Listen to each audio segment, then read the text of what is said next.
Good afternoon, Awtrey. Different location. I'm not sitting at my dining room table. I'm actually in the recliner, kicking it back a little today because sometimes we need to find the relaxation and all of the stress that we're going through. So Miss Foster has her feet up, and I am enjoying today so far. All right, so today we're going to be reading one of my favorite books. It was actually one of my favorite series that I read when I first started working at Awtrey. I was clued into this series, and I think I bought it my first year there, and it has become a fast favorite with a lot of students. Anytime, and I must say this, hopefully I won't get in trouble. You know how that is. But every year I have students that request Game of Thrones, the books. And yeah, it's not appropriate for middle school. So I don't buy them. But anytime a student comes to me and says, Miss Foster, I want something like the Game of Thrones, I always tell them, you need to be reading the Ranger's Apprentice series. And the Ranger's Apprentice is by John Flanagan, who lives in Australia. And here's a funny story. After I finished reading the Ranger's Apprentice, I emailed him. Now, he's added a couple books since I finished reading it, and I've read them all. But I emailed him and I said, I just love this series. And you know what? He emailed me back. And then I replied and I emailed him back. And then he replied and emailed me back. And for several days, we had emails going back and forth because I would write them at night, just before I would go to sleep. And then he would be awake in Australia. So he would reply back. And by the time I'd wake up the next morning, I'd have an email reply from him. So I just always thought that was cool. So I am going to be reading The Ruins of Gorlan, the prologue in chapter 1 today. It is on our Sora app. So you can read it there. And it's a really good one. Now, sometimes students want to skip and go straight to chapter 1. And remember, we talked about reading that text just between where it says the chapter number and where the actual text starts. And sometimes there's important information in there. Well, the same thing with the prologue. The prologue gives you background information that you may want to read so that you have some background story to build upon. So that is what I'm going to be doing right now is I'm reading the prologue, and then I'm going to read chapter 1. Now, I'm going to tell you, this is a fantasy type land, so it's not a historical fiction because the people and stuff did not happen, and it has a little bit of magic in there occasionally. So fantasy type lands, they have made up names. And so Miss Foster is going to do her best at pronouncing them correctly, but not always going to get it accurate. Okay, so just excuse me there. All right. Morgrath, Lord of the Mountains of Rain and Night, former Baron of Gorlan in the kingdom of and I knew this just a minute ago. Now it's gone. Arulen, Araluen, looked out over his bleak, rain-swept domain, and for perhaps the 1,000th time cursed. This was all that was left to him now, a jumble of rugged granite cliffs, tumbled boulders, and icy mountains of sheer gorge and steep, narrow passes, of gravel and rocks, with never a tree or a sign of green to break the monotony. Even though it had been 15 years since he had been driven back to this forbidden realm that had become his prison, he could still remember the pleasant green glades and thickly forested hills of his former fief, the streams filled with fish and the fields rich with crops and game. Gorlan had been a beautiful living place. The mountains of rain and night were dead and desolate. A platoon of wargulls was drilling in the castle yard below him. Morgrath watched them for a few seconds, listening to the guttural, rhythmic chants that accompanied all their movements. They were stocky, misshapen beings with features that were halfway human, but with a long, brutish muzzle and fangs like a bear or a large dog. Avoiding all contact with humans, the Wargals had lived there and bred in these remote mountains since ancient times. No one in living memory had ever set eyes upon one, but rumors and legends had persisted of a savage tribe of semi-intelligent beasts in the mountains. Morgrath planning a revolt against the kingdom of I'm having trouble saying it again, Argulan, and I know I just butchered it. Sorry, had left Gorlan 5 to seek them out. If such creatures existed, they would give him an edge in the war that was to come. It took him months, but he eventually found them.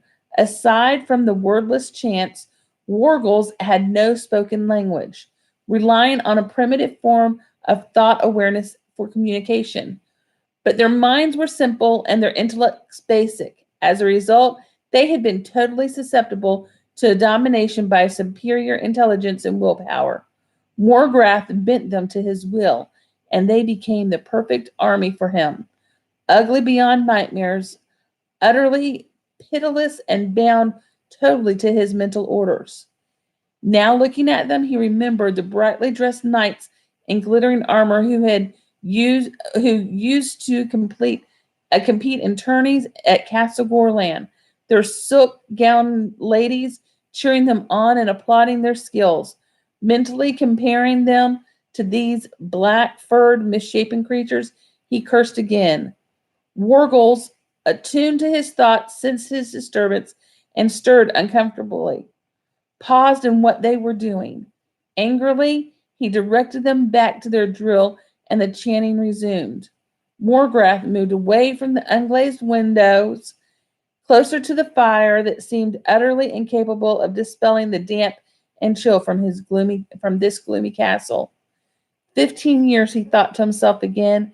15 years since he had rebelled against the newly crowned King Duncan, a youth in his 20s.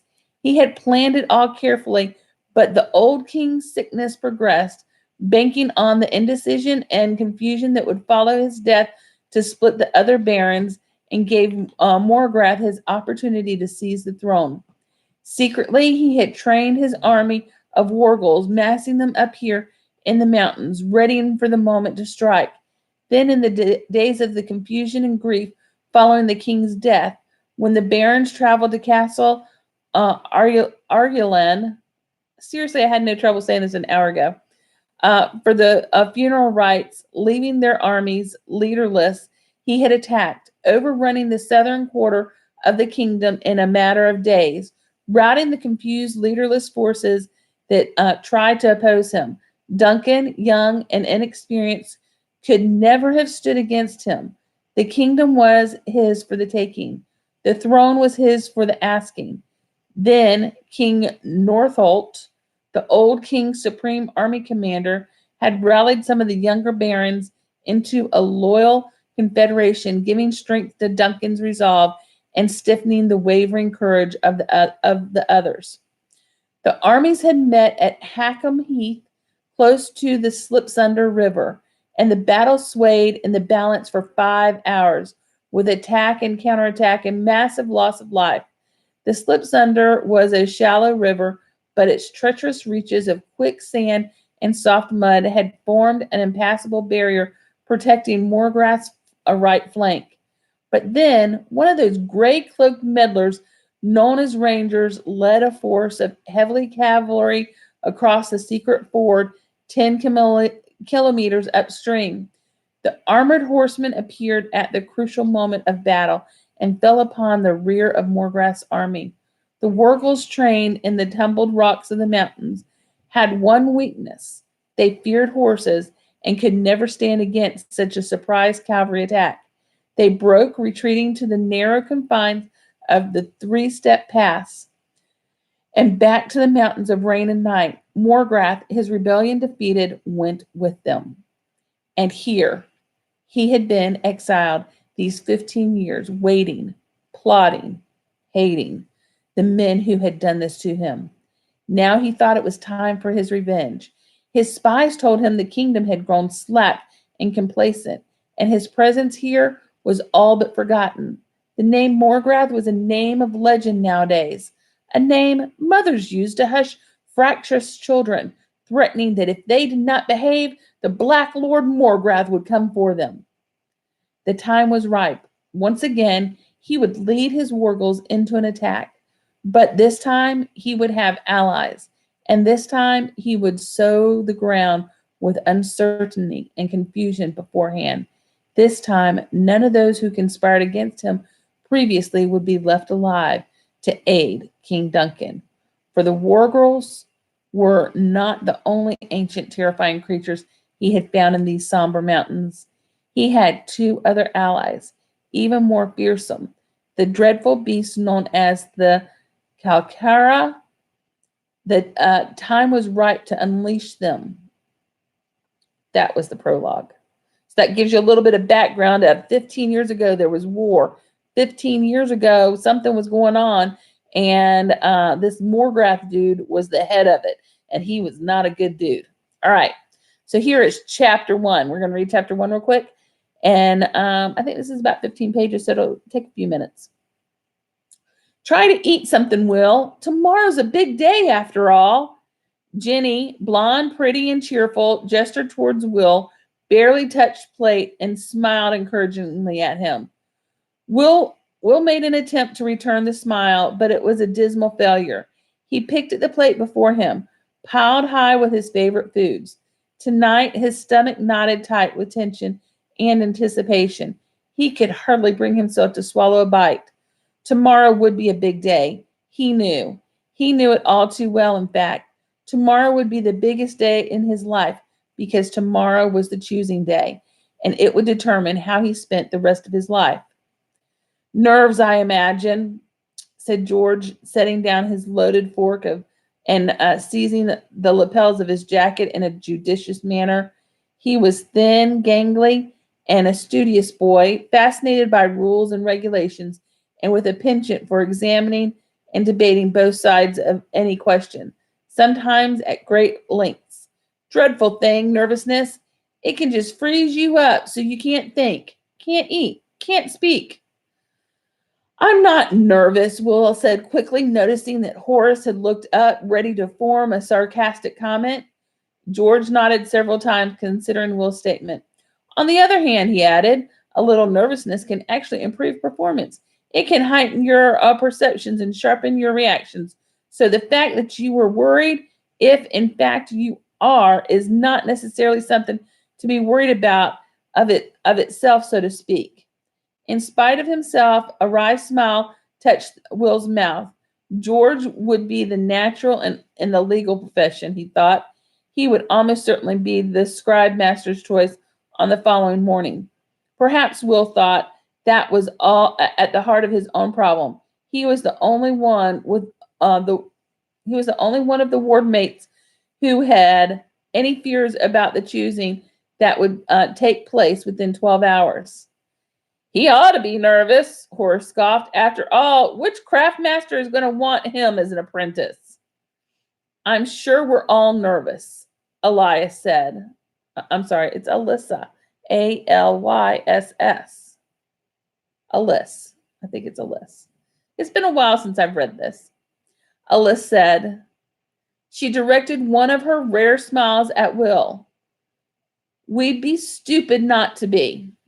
Well, I'm not, Horace said, then reddened as Alyss raised one eyebrow and Jenny giggled. It was typical of Alyss, Will thought. He knew that the tall, graceful girl had already been promised a place as an apprentice by Lady Pauline, head of Castle Redmont's diplomatic service.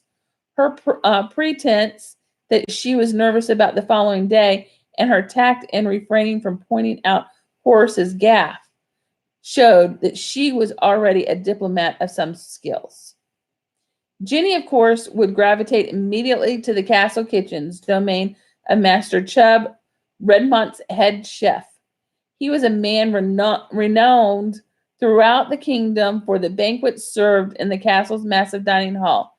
Jenny loved food and cooking, and her easygoing nature and unfailing good humor would make her an invaluable staff member in the turmoil of the castle's kitchens. Battle school would be Horace's choice. Will glanced at his wardmate now, hungrily tucking into the roast turkey, ham, and potatoes that he had heaped onto his plate. Horace was big for his age and a natural athlete. The chance that he would be refused was virtually non-existent. Horace was exactly the type of sorry, I saw something flash on my screen and I looked away. The chance that he would be refused would be virtually non-existent. Horace was exactly the type of recruit that Sir Rodney looked for in his warrior apprentices.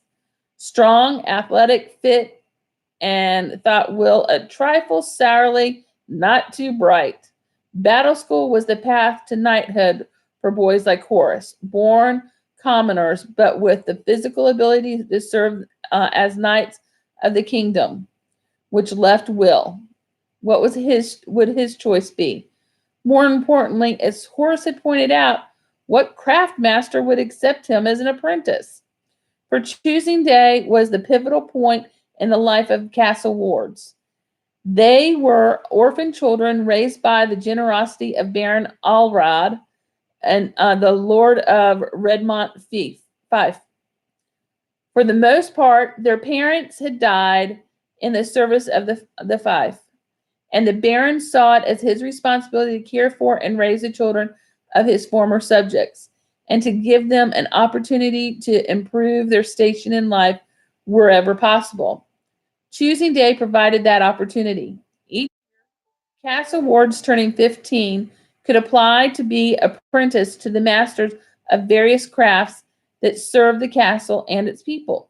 Ordinary craft apprentices were selected, but by dint of their parents' occupation or influence with the craftmasters. The castle wards usually had no such influence, and this was their chance to win a future for themselves.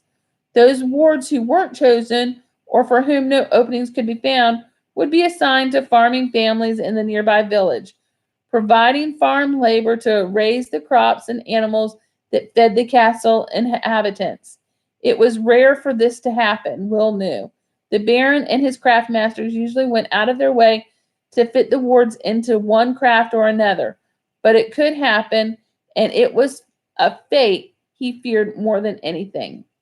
Horace caught his eye now and gave him a smug smile. Still planning on applying for battle school, Will? He asked, though through a mouthful of turkey and potatoes. Better eat something then. You'll need to build yourself up a little. He snorted with laughter, and Will glowered at him. A few weeks previously, Horace had overheard Will confiding to Les that he desperately wanted to be selected for battle school, and he had made Will's life a misery ever since, pointing out on every possible occasion that Will's slight build was totally unsuited for the rigors of battle school training. The fact that Horace was probably right only made matters worse. Where Horace was tall and muscular, Will was small and wiry. He was agile and fast and surprisingly strong, but he simply didn't have the size that he knew was required of battle school apprentices. He'd hoped against hope for the past few years that he would have what people called his growing spurt before the choosing day came around, but it had never happened, and now the day was nearly here. As Will said nothing, Horace sensed that he had scored a verbal hit. This was a rarity in the turbulent relationship. Over the past few years, he and Will had clashed repeatedly.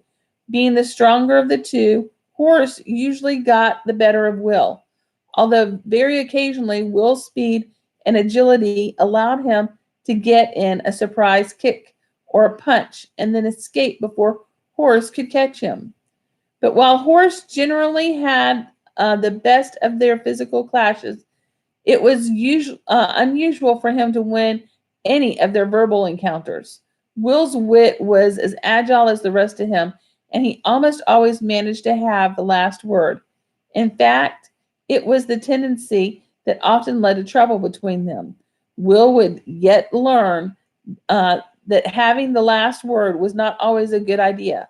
Horace decided now to press his advantage. You need muscles to get into battle school, Will. Real muscles, he said, glancing at the others around the table to see if anyone disagreed. The other wards, uncomfortable at the growing tension between the two boys, concentrated on their plates. Particularly between the ears, Will replied, and unfortunately, Jenny couldn't refrain from giggling. Horace's face flushed, and he started to rise from his seat.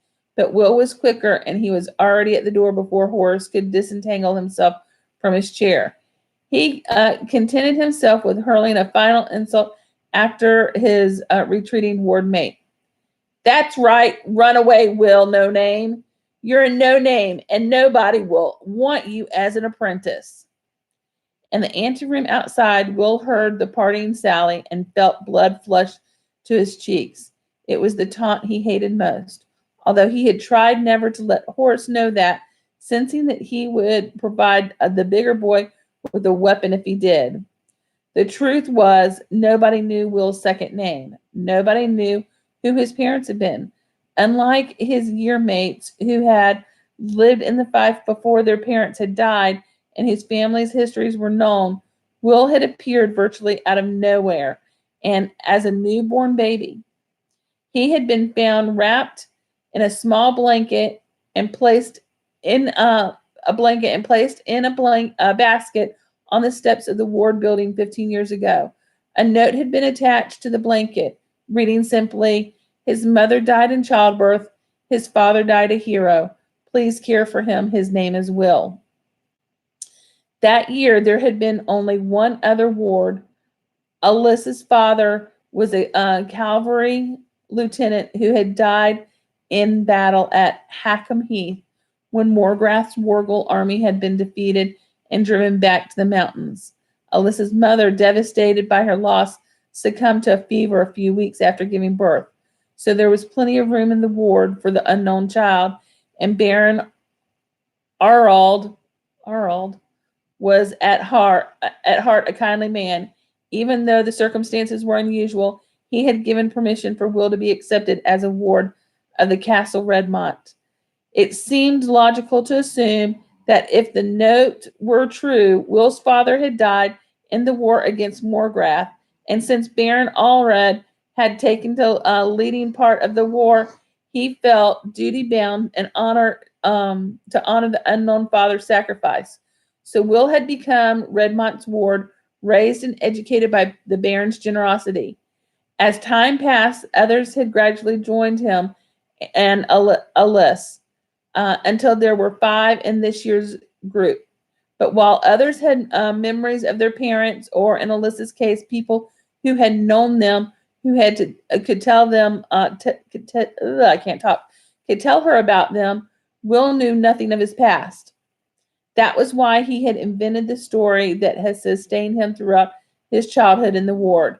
And yes, and as the years passed, he added detail and color to the story. He eventually came to believe it himself. His father had died a hero's death, so it made sense to create a picture of him as a hero. So it made sense to create a picture of him as a hero, a knight warrior in full armor, fighting against the Wargle hordes, cutting them down left and right until eventually he was overcome by sheer weight of numbers. Will had pictured the tall figure so often in his mind, seeing every detail of his armor and his equipment, but never being able to visualize his face. As a warrior, his father would expect him to follow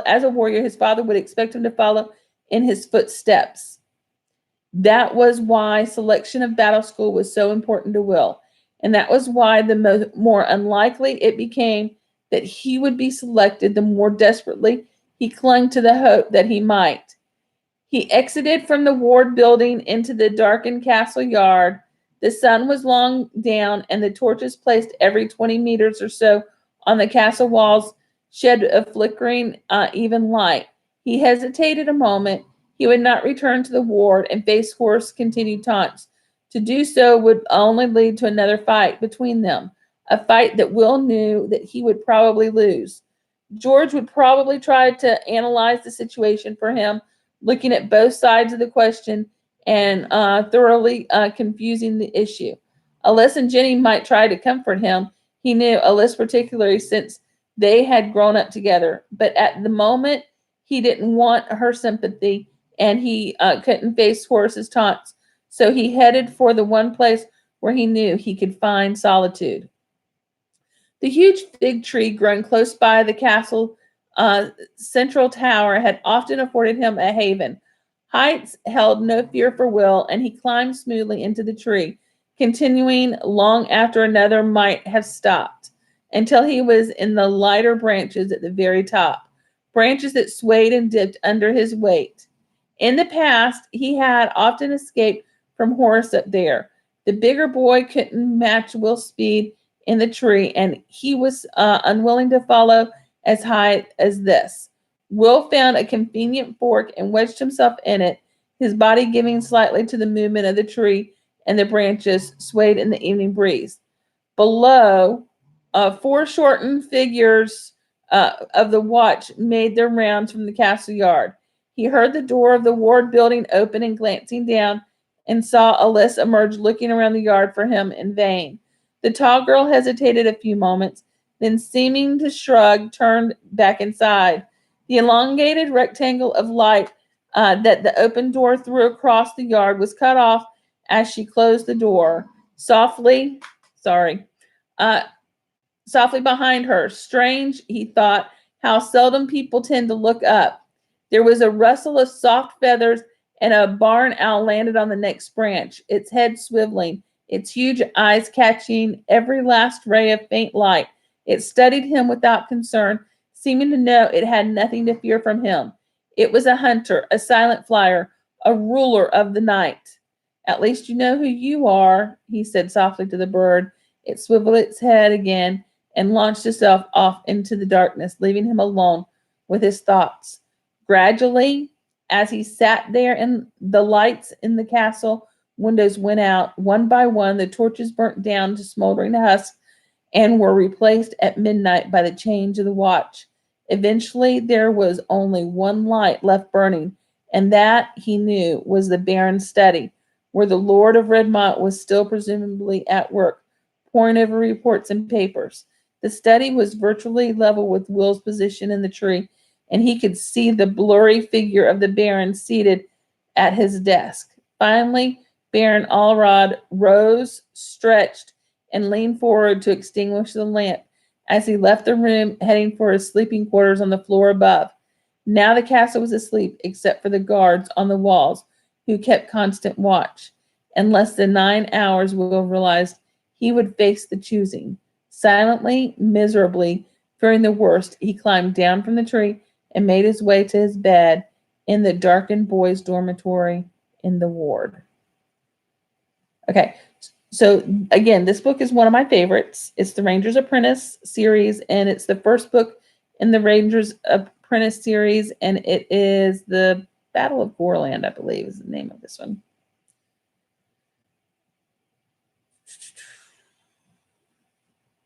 Yes, the Ruins of Gorlan. The Ruins of Gorlan.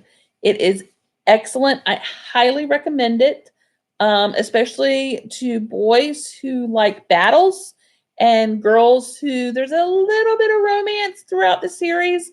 But I like the way that John Flanagan builds his characters, and I like the way he tells a story. It's like you can actually see it going on in your mind. So I really like that. I highly recommend it. It is on the Sora app, so you can download it to read off of the Sora app. It is available right now. I'm gonna go back and see if I can see if it is available. No, somebody has just checked it out. It was available this morning, so maybe somebody who listened to this has checked it out. But you can place a hold on it. You just click on place hold, and it will place a hold on it for you. And it will tell you there's 2 copies, both of them are checked out, and there's one person waiting, so they're estimating about 2 weeks before you would get it. But you can go in and place that hold on there. All right, I hope you enjoyed that, and tune back in. Don't forget to follow us. Every day that we're out, I will be doing another live read for you. just one chapter of a book, and enjoy your day today. Do something fun today. Get outside. The weather's great today in the Atlanta area. So get outside and do something fun with your family. And check back with us tomorrow. I'll be reading something new tomorrow.